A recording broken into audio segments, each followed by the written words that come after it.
December 22nd, 1944, 1440 hours. Northeastern defensive perimeter of Bastogne, Belgium. The sharp whistle of 88mm shells tearing through frozen air.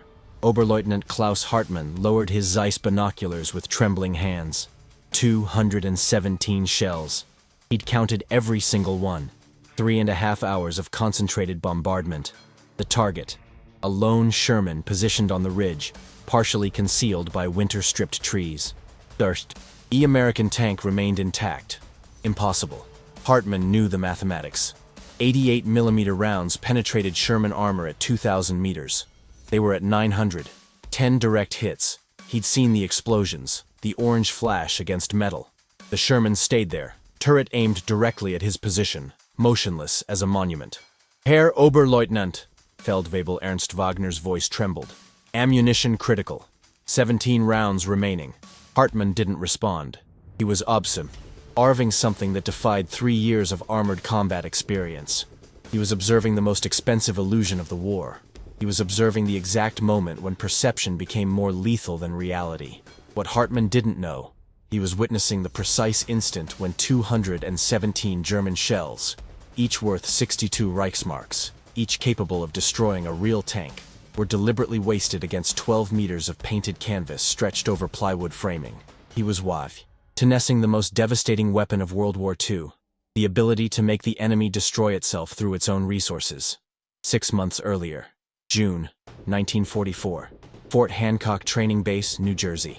Colonel James Patterson, intelligence officer with the 3rd Armored Division, studied production reports with growing incomprehension.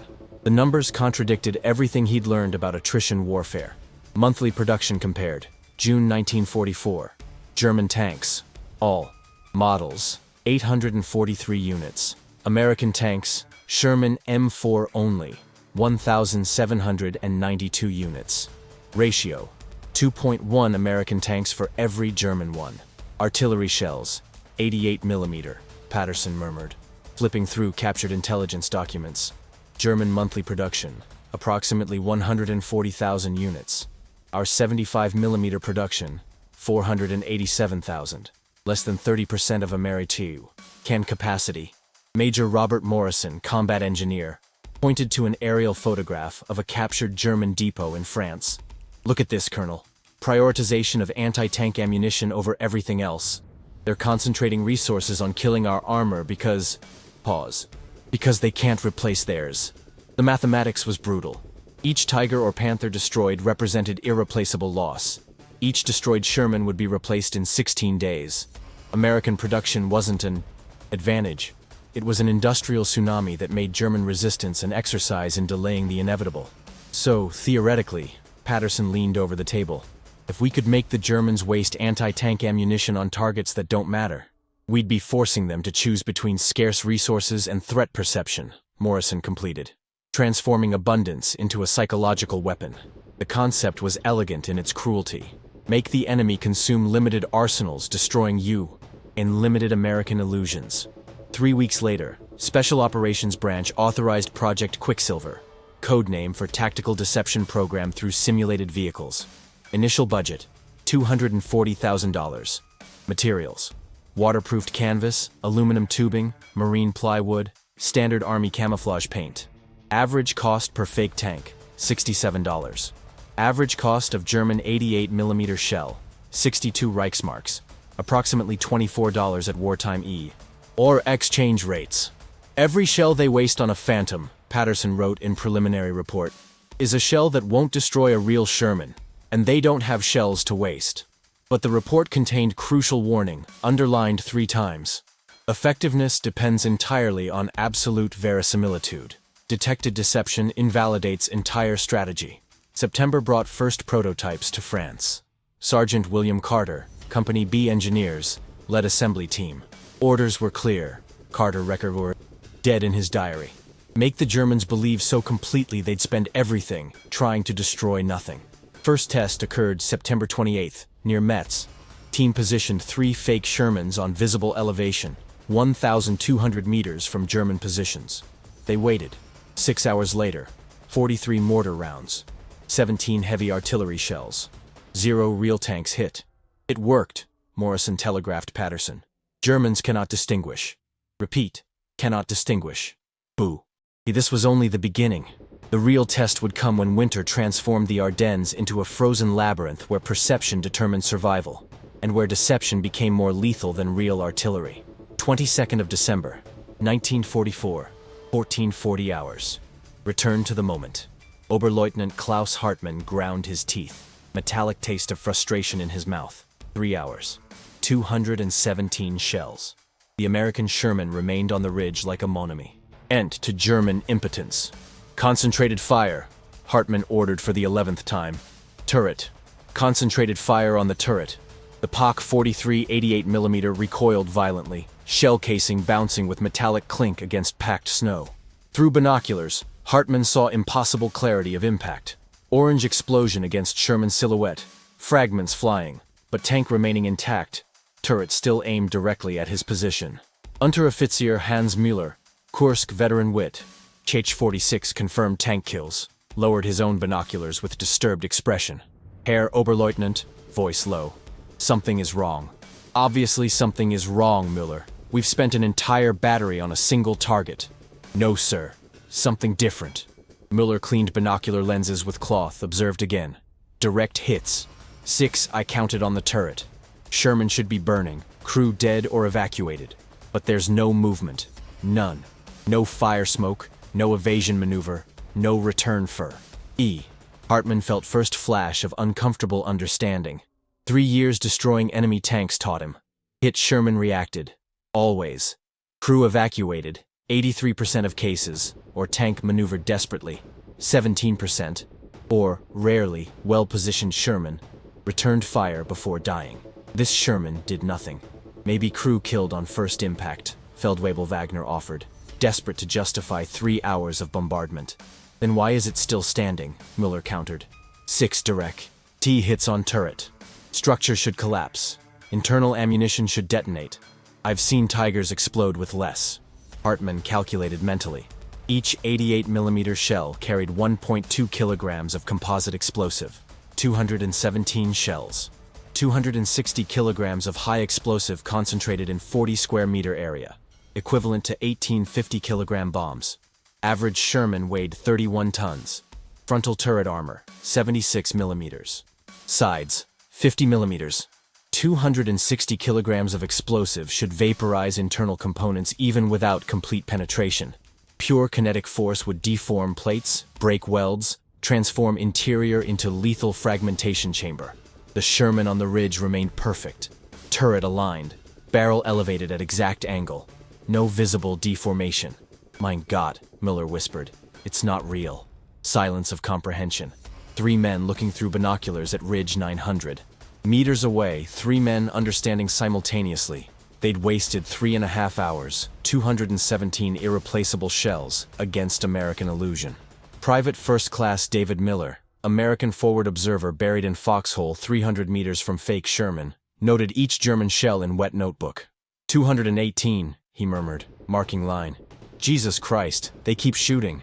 Beside him, Corporal Thomas Wilson shivered, not from cold, but tension. Sarge said, it would work. Didn't believe him. The fake Sherman, official designation Simulated Vehicle Model 4, consisted of tubular aluminum frame, 27 kilograms, covered by waterproofed canvas treated with standard Army camouflage paint, 16 square meters. Movable turret operated by cable, plywood barrel 3 meters long painted to simulate metal. Fake tracks printed on canvas spread over snow to create realistic marks. Assembly time, 4 hours, 6 men. Total cost, $67. Lars and 30 cents. German shells wasted so far. 218, approximate value, $5,200. Return on investment, 77 to 1. Movement, Wilson alerted. German position. Miller raised binoculars. Saw German officer, Hartmann, though he didn't know the name, gesturing violently, pointing at fake Sherman. Animated discussion. Then, slowly, artillery piece being repositioned. Changing target, Miller recorded. 1452 hours. Enemy. Apparently discovered deception. But 218 shells had already been fired. 218 shells 2nd Panzer Division couldn't replace. Not with German industry producing less than 30% of Allied capacity. Not with railways being bombed daily. Not with supply depots 300 kilometers away through muddy roads. Captain Richard Hayes, Deception Operation Commander, received Miller's radio report at 15:15 hours. Read numbers twice. Then slow. Bligh smiled. Smile without joy. Just mathematical understanding. 218, Hayes repeated to lieutenant beside him. Entire German battery. 3.5 hours. $67 of canvas and wood. Sir, lieutenant asked, how many do we have? Hayes consulted inventory. 143 simulated vehicles distributed around Bastogne perimeter, plus 87 in production. Simple mathematics. If each fake Sherman attracted average of 100 German shells, half what this one had, they'd force Germans to waste 14,300 shells, almost 10% of German monthly production, destroying enemy arsenal through infinitely replicable illusions. But this was just the beginning of discovery, because Bastogne's fake Sherman would prove concept. The next hours would reveal systematic scale of deception and psychological cost of fighting war, where enemy possessed resources to deliberately waste ammunition, just confusing percept.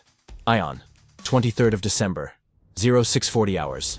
Allied Forward Supply Depot, 18 kilometers west of Bastogne. Lieutenant James Morrison, not the planning major, but field engineer lieutenant with same surname, supervised GMC truck unloading. Cargo manifest listed. Miscellaneous construction materials, low priority. Real translation, 47 fake tank kits. Low priority? Sergeant Robert Johnson questioned, confused. Then why did truck come escorted? Morrison smiled. Because, Germans intercepting this truck would be better than arriving intact. Johnson processed logic, then understood. They'd see supplies for building fakes. No fakes exist, but wouldn't know how many we've already built versus how many we plan to build. Every real tank they see would be under suspicion. Exactly. Morrison opened first crate, revealed rolls of treated canvas. Unit cost, $67. Assembly time, 4 hours. Operational life, indefinite if they don't receive direct fire. Significant pause. And if they receive direct fire, they've already fulfilled function. Depot supply records, discovered by military historians 63 years later in declassified archive, revealed staggering scale. Distribution of materials, December 1944. Simulated vehicle kits sent, 532. Waterproofed canvas in square meters, 8,512. Aluminum tubes and units, 14,346. Camouflage. Lage paint in gallons, 1,087. Total program cost, $35,744. Equivalent to cost of 2 real Shermans. But capacity to simulate 532. We're building a ghost army, Johnson murmured, looking at stacked crates. Army that doesn't eat, doesn't sleep, doesn't need fuel. Just needs to look real long enough for enemy to waste ammunition. Morrison nodded. And they have to waste it, because they can't rye. SK ignoring. Every tank silhouette might be real, so they treat all as real, and destroy their own arsenals trying to eliminate threats that don't exist. According to operational report, simulation program forced Germans into unsustainable engagement pattern. Bombard first, verify later. In context of German scarcity versus American abundance, meant American victory even when fake tanks were discovered, because discovery only occurred after wasting precious resources. 23rd of December, 10:15 hours. German artillery position, south sector of Bastogne. Hauptmann Friedrich Weber, battery commander, studied map with growing frustration. Red markers indicated confirmed American tank positions. 23 sightings in last 18 hours. Problem. 2nd Panzer Division had intelligence that American 3rd Armored Division, unit defending sector, possessed approximately 40 operational tanks after a week of intense combat. 23 sightings across 12 kilometers of front in 18 hours. Impossible, Weber murmured. Position rotation? But why? They waste fuel moving tanks when they could keep them static in defense. Oberfeldwebel Otto Kraus, veteran gunner with 8 years service, offered alternative explanation nobody wanted to hear. Herr Hauptmann, what if they're not 40 tanks? What if they're fewer, but make it seem like more? Weber looked at Kraus with irritation. You suggest we're shooting at ghosts? I suggest, Kraus chose woe. RDS carefully. That yesterday our battery fired 217 shells at single Sherman. Sherman that never moved, never fired, never evacuated crew. Sherman that remained perfect after 6 observed direct hits. Uncomfortable silence. Forward observers report, Krauss continued, consulting notes. 12 American tanks sighted during night. 0 shots recorded from those tanks. 0 movement. Just silhouettes against snow. Weber grabbed reports, read with growing attention. Correct. Oz was correct. Pattern emerged. American tanks appeared in defensive positions, remained motionless, attracted German fire, never returned fire. Real tanks didn't behave like this. Real tanks fired. 92% of combat observations, or maneuvered, 8%, usually to better position, or rarely waited in ambush, less than 3%, and always with subsequent fire. These tanks just existed. Silent, motionless, perfect. How many shells have we spent in last 48 hours? Weber asked, voice tense. Krauss consulted ammunition log. 783 88mm shells. 249 heavy artillery 105mm. American tanks confirmed destroyed in that period? Long pause. 4 confirmed, 7 probable. Weber did mental calculation. 783 shells. 11 tanks destroyed in best scenario. 71 shells per tank. Normal destruction rate, according to artillery manual. 17 to 23 shells per enemy tank in open terrain. Less in perfect ambush, more in movement combat. 71 shells per target suggested one of 2 possibilities. German gunners had completely lost competence, or were shooting at targets that didn't matter. Mein Gott, Weber whispered, devastating comprehension. They're making us destroy our own arsenal. 23rd of December, 13:30 hours. German forward observation position, elevation near main route. Geffe. Writer Ernst Müller, same Müller who'd observed impossible Sherman previous day, maintained vigil through Zeiss binoculars. 3 hours motionless in frozen trench, observing American line, counting tanks. Simple mission. Crucial. 16, he murmured, marking position on sketched map. No. Wait. Adjusted focus. 17. No. Back to 16. 1 disappeared. Impossible for tank to disappear while watching. Müller repositioned binoculars. Found position again. 16 tanks. Definitely. 16. But 15 minutes ago there were 17.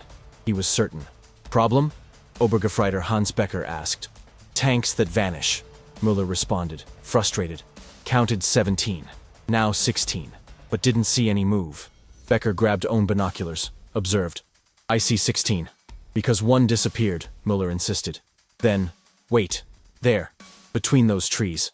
Now 17 again. Pattern continued 2 hours. Number of visible tanks fluctuated between 15 and 19. Some remained. Ned perfectly motionless. Others appeared and disappeared like ghosts. Report for Hauptmann Weber, Müller wrote at 15:45. Observation of enemy tanks inconclusive. Number varies between 15 and 19 units. Possible exceptional camouflage or deliberate coordinated movement to inflate numerical perception. Last sentence was crucial insight Müller didn't fully comprehend at the time. Americans were manipulating perception through intentional variation. Some real tanks move. Many fakes remained fixed. Result. Germans couldn't determine real number. Forced to assume worst scenario. Wasting ammunition against inflated threat. Captured document. Weber's battery war diary. Recorded frustration. 24th of December. Impossible to determine real enemy armored strength. Observers report between 12 and 22 tanks depending on time and position. Ammunition supply critical. Forced to prioritize targets. But which targets are real? 24th of December. 03:20 hours. Captured German fuel depot, 9 kilometers east of Bastogne. Captain Michael O'Brien, intelligence officer, examined abandoned documentation with growing comprehension. Numbers painted devastating picture of collapsing German logistics. Look at this, O'Brien showed Lieutenant Anderson. Daily fuel consumption of 2nd Panzer, 87,000 liters. Supply available at offensive beginning, 142,000 liters. Less than 2 days. Anderson calculated. Correct. Plan depended on capturing Allied depots. O'Brien flipped more documents. But here, reconnaissance report. Lists 23 Allied depots identified on advance route. Captured any? 2. Found first one empty. Second had 700 liters, enough to fuel 10 medium tanks for 50 kilometers. O'Brien pointed to handwritten margin note. Local commander wrote, Americans burn or evacuate supplies with extraordinary efficiency. Every depot we find is destroyed or empty. Anderson understood implication. So they spend fuel moving, expecting to find our fuel. Don't find it. Become immobilized. Exactly. And immobilized tanks are fixed targets. O'Brien smiled without humor. But here's where it gets interesting. Showed another document. Report of German air attack against Allied supply column, 22nd of December. Destroyed approximately 30 fuel trucks. Their victory? Red pilot's observation. O'Brien pointed. Minimal C. Secondary explosions. Limited black smoke. Possible diversified cargo unconfirmed. Anderson processed. Minimal explosions. Fuel produces massive explosions. Unless trucks were empty or carrying non-flammable material. O'Brien stacked documents. We're making them waste aviation ammunition, destroying fake convoys while real convoys pass on alternate routes. Subsequent Allied intelligence report, declassified in 2008, confirmed strategy. Logistical Deception Operation SUC. Successful. Simulated convoys with empty trucks or low-value cargo attracted 73% of enemy air attacks during critical period. Real convoys suffered 19% of expected historical losses. Force multipliers through deception. Each fake convoy destroyed represented real convoy arriving intact. Each shell wasted on fake tank was shell that wouldn't destroy real Sherman. Each hour Germans spent bombing illusions was hour Americans fortified real positions. 24th of December, 1840 hours. Prisoner Interrogation Center, Allied rear area. Unteroffizier Hans Becker, same observer who'd counted fluctuating tanks, sat in uncomfortable chair, muddy uniform, defeated expression. Major William Patterson conducted interrogation. How many American tanks did your unit identify in the sector? Between 15 and 22. Becker responded mechanically. Number varied. Why did it vary? Long pause. We didn't know. We thought, exceptional camouflage. Or coordinated movement. Another pause. Now I understand differently. Patterson leaned in. Explain. Some weren't real. Becker looked at hands. We spent 3 hours bombarding Sherman that never moved, never fired. 217 shells. 88 millimeter. Multiple direct hits. Tank remained perfect. And Sherman isn't perfect after 200 shells. Real tank would be rubble. Crew dead. Ammunition detonated. Becker looked at Patterson. But it stayed the air, motionless, perfect. Because it was canvas and wood. Patterson neither confirmed nor denied. When did you realize? After wasting entire battery. Bitterness in voice. Oberleutnant Hartmann ordered ceasefire. Said that Americans had won the war without firing single shell. Explain. You made us spend 217 shells we cannot replace. Shells we needed to destroy real tanks. Becker closed eyes. You have factories producing thousands of tanks per month. We have hundreds. You can waste real tank as bait because you manufacture replacement in weeks. We cannot waste anything. But you don't even waste real tanks. You waste fabrications that cost nothing. Silence. Then Becker continued, voice low. You wrote us destroying our own arsenal through our own perception. It's elegant. Cruel, but elegant. Patterson ended interrogation. Consulted statistics compiled from multiple prisoners. German perception versus reality. Bastogne sector. Tanks. Estimated by Germans, 78 to 94. Real American tanks in sector, 41. Fake tanks distributed, 143. Fake to real ratio, 3.5 to 1. Germans fought armored force that existed primarily in their perception, and each shell fired at illusion represented shell unavailable for real threat. 25th of December, 0930 hours. Abandoned German command post. Sergeant First Class Thomas Mitchell, intelligence team rifled through. H discarded documents when he found folder marked Streng Geheim, top secret. Inside, target identification manual. 27 pages detailing how to distinguish real Allied vehicles from simulations. They knew, Mitchell murmured. They knew we did this. Lieutenant beside him grabbed manual, read. Page 5. Simulated vehicles identifiable by absence of movement, lack of engine exhaust, superficial track marks. Page 7. Observe minimum 30 minutes before engaging to confirm TAR. Yet reality. 30 minutes, Mitchell repeated. Mobile combat situation. Who has 30 minutes to observe before shooting? Exactly. Lieutenant flipped to end. Page 22. In case of doubt, treat target as real. Cost of ignoring real tank exceeds cost of destroying simulation. There it was. Manual admitted fundamental truth. Even knowing simulations existed, Germans were forced to treat them as real. Because risk of ignoring real tank, losing position, losing men, losing battle. Exceeded cost of wasting ammunition. Americans had transformed industrial abundance into inescapable psychological trap. German manual proved enemy understood trap. But understanding didn't mean escaping. It meant only recognizing inevitability of defeat through forced waste. 26th of December, 1944, 15:20 hours. 2nd Panzer Division Command Post, 16 kilometers southeast of Bastogne. General Major Heinrich Schröder, Division Commander, veteran of Poland, France, Russia, studied operations map with expression oscillating between disbelief and devastating comprehension. He was looking at mathematics of defeat. Final ammunition report.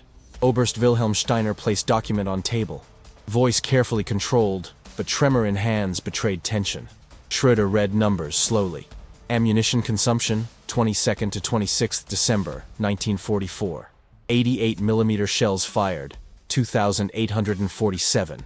105 mm fired, 1,243. Heavy mortar 120 mm, 687. Total, 4,777 shells. Confirmed results. American tanks destroyed confirmed, 11. American tanks destroyed probable, 18. Maximum total, 29 tanks. Conversion rate, 164.7 shells per destroyed tank. Schröder knew normal statistics. France campaign, 20. 3 shells per tank. Eastern operations, 41 shells per tank in difficult terrain. Normandy, 57 shells in dense bocage. 164 shells per tank wasn't inefficiency. It was statistical impossibility revealing deeper truth. How many were real? Schröder asked, though already knew answer. Steiner consulted observer reports. Posterior analysis suggests perhaps 1/3, possibly less. Silence lasting 43 seconds. Schröder counted. 43 seconds looking at numbers proving 2nd Panzer Division had destroyed own arsenal bombarding American illusions. So we spent approximately 3,000 shells. Schröder articulated carefully. Against targets that didn't exist. Yes, Herr General Major. 3,000 shells we cannot replace. Correct, sir. 3,000 shells we could have used against real targets. Against infantry. Against fortified positions. Yes, sir. Schröder opened different folder. Intelligence report on American versus German production capacity. He'd read before, but now numbers had different meaning. Darker, more definitive. Comparative industrial production, December 1944. German monthly production, 88 mm. Approximately 140,000 shells. American monthly production, 75 mm. Approximately 487,000 shells. 2nd Panzer consumption in 5 days, 4,777. N shells. Percentage of German monthly production, 3.4%. 1 division, 5 days, 3.4% of national monthly production. And how many divisions do we have in the West? Schröder asked rhetorically. 28 divisions committed in Ardennes offensive, Steiner responded. If all consume ammunition at similar rate, Schröder did mental calculation. 28 divisions times 3.4%, 95.2% of monthly production. In 5 days. Mathematics was brutal. Wehrmacht was consuming arsenal faster than German industry could replace, and significant percentage of that consumption was against non-existent targets. Herr General Major, Major Klaus Hartmann, same officer who'd commanded initial Sherman fake bombardment, entered command post. Dirty uniform, face marked by sleepless nights. Reconnaissance reports 32 American tanks identified in new defensive perimeter. How many are real? Schröder asked. Hartmann hesitated. Impossible to determine without engagement, sir. And if we engage, we'll destroy the real ones and waste ammunition on fakes. And if we don't engage, real tanks will destroy our positions. Schröder looked at Hartmann with something like pity. So, it doesn't matter, does it? We engage and waste arsenal. We don't engage and suffer losses. Americans create a dilemma where any decision harms us. Hartmann didn't respond. There was no response. No what's mo. Saint remarkable, Schroeder continued, voice almost philosophical. They defeated us without superior technology. Sherman is inferior to Panther, technically. But they have so many they can waste fabrications. And we have so few that each shell matters. They transformed abundance into weapon, and our scarcity into fatal weakness. He grabbed final report, read conclusion intelligence officer had written. Recommendation.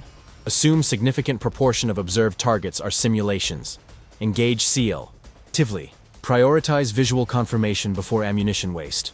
Schroeder scrawled response in margin. Recommendation impossible to implement in real combat.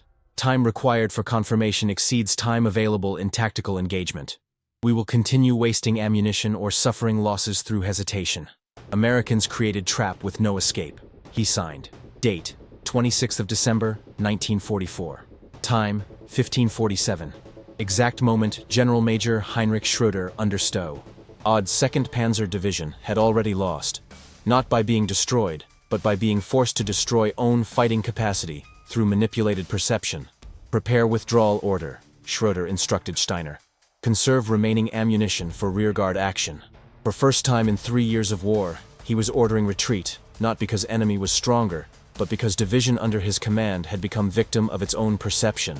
The devastating comprehension rippled through German hierarchy, high like shockwave in closed chamber. Hauptmann Friedrich Weber, battery commander who'd wasted 783 shells, recorded in personal diary, 26th December night. Today received order to conserve ammunition. Engage only confirmed real targets. How to confirm? Wait 30 minutes observing each tank while American infantry advances. Impossible. So we hesitate. And hesitation in combat means death. 2 days later, Weber's position was overrun by American infantry. They didn't fire anti-tank shells, conserving ammunition as ordered. Lost position. 7 men killed, 16 captured.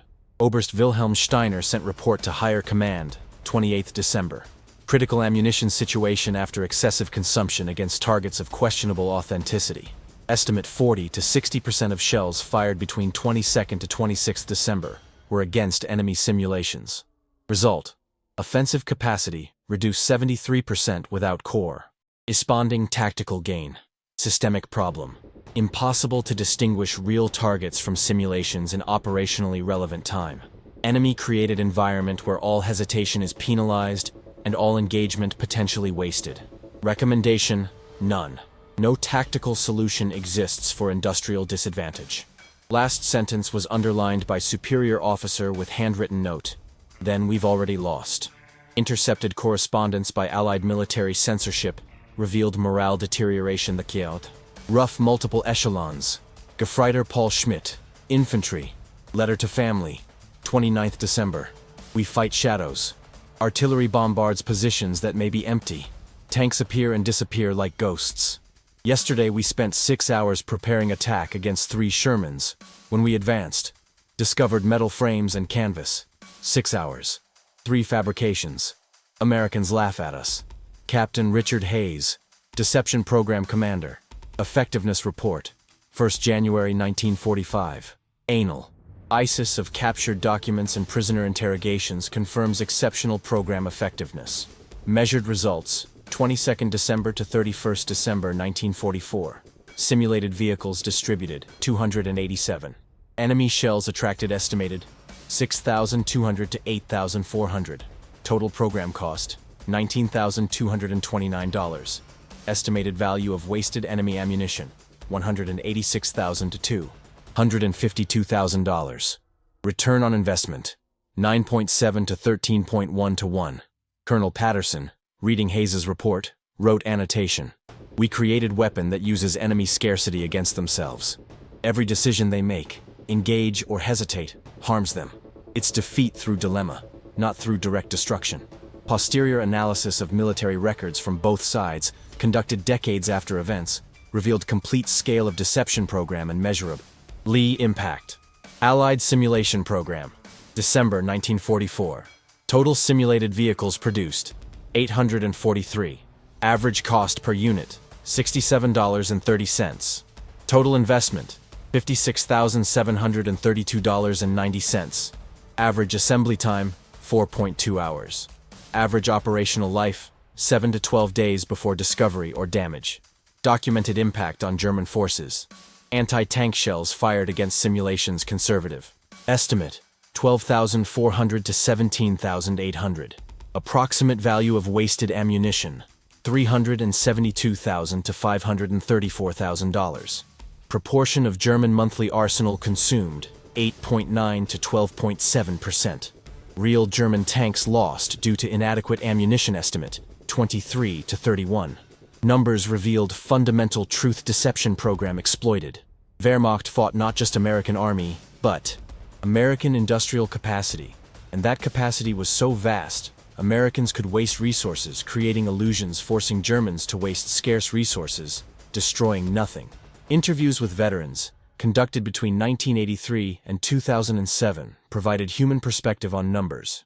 Thomas Mitchell, former intelligence sergeant, interviewed 1992. We realized early it wasn't about how many tanks we had, but how many Germans thought we had. If we could make the MC-50, when we had 20, we forced resource redistribution.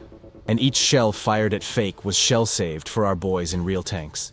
Wilhelm Krauss, former artillery Feldwebel, interviewed 1998. Worst wasn't wasting ammunition. Worst was knowing we were wasting and couldn't stop. Because ignoring potential target was unacceptable risk. So we kept shooting, knowing maybe 40–50% was fake. But which 40%? Impossible to know. Military Studies Exam. IND Deception Program as exemplary case of psychological warfare through resource manipulation. Army War College Tactical Analysis Document, 1978. Bastogne deception operations demonstrated fundamental principle. Industrial superiority can be transformed into psychological weapon when exploited against adversary with limited resources. Creating environment of uncertainty. Side with abundance forces. Side with scarcity to choose between waste and risk. Both options degrading com. BAT capacity. Declassified archives analysis. 2012. Captured German documentation reveals command recognized deception, but possessed no viable solution. Simulation Identification Manual, discovered 2008, proves Wehrmacht understood threat, but understanding didn't equal countering. Even with knowledge of simulations, cost of ignoring real tank exceeded cost of wasting ammunition on fake. Program influenced subsequent military doctrine. Korea War 1950–53. Both sides employed simulated vehicles. Variable effectiveness. NATO Cold War doctrine. Incorporated systematic deception as defense component against Soviet numerical superiority. Gulf War 1991. Iraq used fake tanks extensively. Limited effectiveness against advanced aerial reconnaissance. But 1944 context was unique. Extreme asymmetric industrial capacity combined with reconnaissance limitations. No satellites, limited drones, dependence on visual observation. Created environment where simulations were indistinguishable from reality until direct engagement. Sombre statistic. Lives affected by wasted ammunition. Posterior analysis estimated German shells wasted against simulations, if preserved for real engagements, could have resulted in 340 to 470 additional Allied tanks destroyed, 1,870 to 2,400 additional American casualties, potential EEE. Extension of German resistance 8 to 14 additional days. Inversely, preservation of Allied ammunition through reduction of real losses resulted in acceleration of Allied advance, reduction of civilian casualties through reduced combat duration, resource economy for subsequent campaigns. Colonel Patterson, in Final Program Memorandum, December 1945. Deception effectiveness measured not just in wasted ammunition, but in preserved lives. Each fake tank that attracted fire was real tank that didn't receive fire.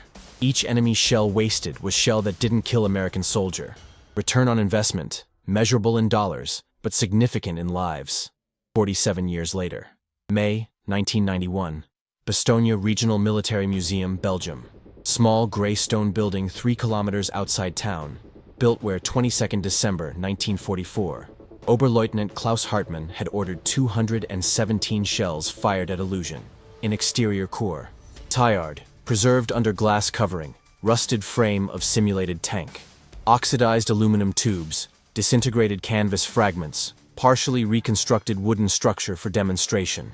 Information plaque, 3 languages. Simulated Vehicle Model 4. Fake Sherman M4. Constructed by Company B engineers, 3rd Armored Division, December 1944. This specimen attracted approximately 217 German 88mm shells during 3.5-hour bombardment. Construction cost, $67.30. Estimated value of wasted enemy ammunition, $5,208. Group of Belgian secondary students circles exhibit. Teacher explains, Germans bombarded this thinking it was real tank. Why didn't they realize? Student asks. It's obviously fake now. Now yes, teacher responds. Rotted for 47 years. But December 1944, covered with new canvas, perfectly painted. Position D among trees at 900 meters distance, through snow and fog. Pause. Was indistinguishable from real Sherman.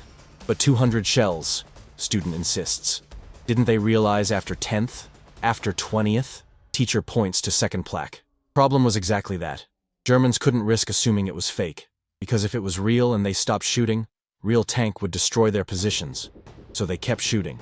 Each wasted shell was shell they didn't have for next battle. Student looks at oxidized frame with new understanding. So, Americans won by making Germans destroy their own arsenal. Partially, teacher corrects. Americans won because they had arsenal to waste building fakes, while Germans didn't have arsenal enough to waste destroying fakes. Structure wasn't destroyed by tank, but by American industrial abundance versus German industrial scarcity. Inside museum, room dedicated to deception war. Photographs, documents, statistics, entire wall lists. Numbers. Simulation program December 1944. 843 fake vehicles. $56,732 invested. 12,400 to 17,800 shells attracted. $372,000 to $534,000 wasted by enemy. Ratio, 6.6 to 9.4 to 1. Central display case contains objects. Canvas fragment with faded camouflage paint, dented alu. Minim tube, plywood piece with fragmentation marks. Unexploded 88mm shell found near site. Seems so simple, another student observes. Canvas and wood. Simplicity was advantage, teacher responds. Too complex to produce quickly. Too simple to be obviously fake, perfect balance. In room corner, video monitor plays on loop. Interview recorded 1990, few months before museum opening. 2 elderly figures seated side by side. Wilhelm Krause, caption identifies. Feldwebel, 2nd Panzer Division. Thomas Mitchell, 2nd caption. Sergeant, 3rd Armored Division. Met for first time March 1990 during preparation of this exhibit, narrator explains. Both had fought on opposing sides in this region. Both survived war. On screen, Mitchell speaks in English, subtitled, We built 17 of these simulated vehicles in December. Week's work. Remember thinking, this will never work. Obviously fake. Krause responds in German. Also Sue. Be titled, I was in battery that bombarded this one. Points to photograph of intact fake Sherman. 3 hours. Spent practically everything we had. When we finally realized, Oberleutnant just said, we were defeated by $60 of canvas. Do you feel anger? Interviewer asks Krause. Long pause. No. I feel respect, perhaps. They used intelligence where we would use force. Transformed our lack of resources into weakness through their abundance. Elegant. Brutal. But elegant. Mitzi. Hell intervenes. Wasn't cheap trick. Was systematic exploitation of fundamental reality. We could produce faster than they could destroy. And when you can produce illusions faster than enemy can identify illusions, you control battlefield without fighting. Ever regret it? Interviewer asks Mitchell. Regret saving American lives? Mitchell shakes head. No. War is about making enemies spend resources they can't afford to spend. We did that. Efficiently. Krause adds, what haunts me isn't you did it. What haunts me is we knew you were doing it and still couldn't stop. Manual we had 27 pages on identifying fakes. Didn't matter. Because one mistake, ignoring real tank, meant death. So we kept shooting at everything. And destroyed ourselves. Interview ends. Screen fades to black. Text appears. General Major Heinrich Schroeder, 2nd Panzer Division Commander, died 1953. Never spoke publicly about Ardennes offensive. Private papers, released by family TW. 0001 contained single entry dated 26 December 1944. Today understood we lost war not because Americans were stronger, but because we were forced to measure our defeat one wasted shell at a time. Mathematics is cruel teacher. Students file out of museum. Teacher remains moment longer, looking at oxidized frame under glass, thinking about $67.30, about 217 shells, about industrial capacity transformed a mule onto psychological weapon, about how perception became more lethal than reality. Outside, preserved frame catches afternoon light, aluminum oxidized green, canvas fragments fluttering in breeze, wooden skeleton exposed. Monument to moment when Wehrmacht learned painful lesson. In war where enemy possesses infinite resources, every decision to engage illusion accelerates own defeat. Plaque at exhibit base, added during 2007 renovation, contains final observation. This structure, E survived not because it was strong, but because it was irrelevant. German shells that destroyed nothing here could have destroyed something elsewhere. In that mathematical reality lies permanent lesson. Abundance weaponized against scarcity creates dilemma with no solution. Enemy forced to choose between waste and risk will eventually choose both, and lose through exhaustion of making impossible choices. Tourist approaches, reads plaque, asks guide, why didn't Germans just stop shooting? Guide responds with question that has no good answer. If you saw tank that might kill you, and you had one shell left, would you risk being wrong? Silence is answer, because there is no good answer. That was always the point. The rusted frame stands as testimony to December 1944, when American industrial abundance became weapon more devastating than any artillery, when perception determined survival, when $67 of canvas and wood forced Wehrmacht to choose between two forms of defeat: waste ammunition destroying nothing, or preserve ammunition and risk everything. Germans chose to shoot, and in shooting, measured their own defeat 217 shells at a time. The fake Sherman never fired single round. Didn't need to. Its very existence was ammunition enough.